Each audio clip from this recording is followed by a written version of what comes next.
So let's talk about one of the key fundamentals of IVR, which I think if you were to spend any time understanding one feature, I would recommend understanding how a call profile can be used.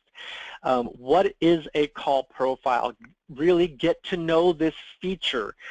Simply put, think of it as a label or a flag. And I'm going to point out that call profiles come in various pieces of information. To make it simple, it's just information about the call.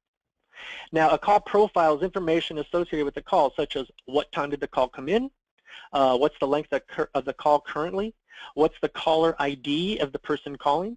So there's a lot of information about the call which is generated by the system. So as soon as the customer calls the switch and it hits ECC, we want that relevant information for a couple of reasons. For reporting, but also with IVR, we can do it and use it for other purposes. Now you'll notice the call profile, when you look at configurable options in IVR, it's always represented with a % in front of it and whatever name you happen to give it. I'll break that out in a moment, but let's talk about call profiles.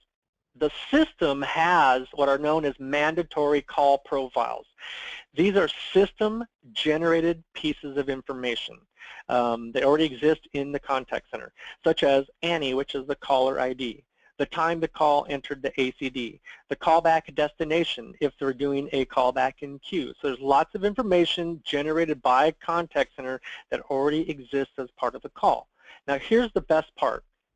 You can create user-specific call profiles based on your environment, and they can be named anything. So let me give you an example. In banking, or let's say credit unions have member IDs. So you might want to create a call profile called member ID so that when the client calls in, they enter on their keypad their member ID. If you're an insurance company, you might want to use a policy ID because it would make no sense to have a member ID in insurance, but policy ID makes sense. If you're healthcare, you might have your primary care physician's ID.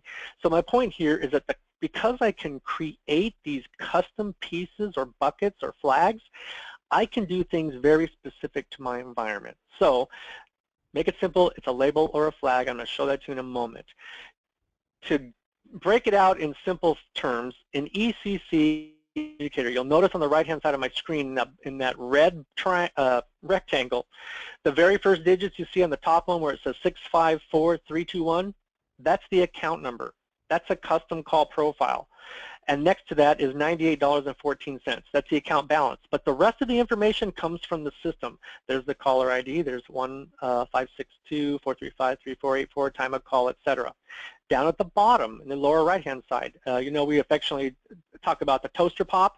So it's also embedded in the toaster pop. So these are system-generated call profiles. Keep in mind, what we're going to play with today is creating a custom call profile to use in a call flow. If you're using the desktop tools at the agent side, you also see that when I look at call profile information, whether it's system generated or not, it could be custom.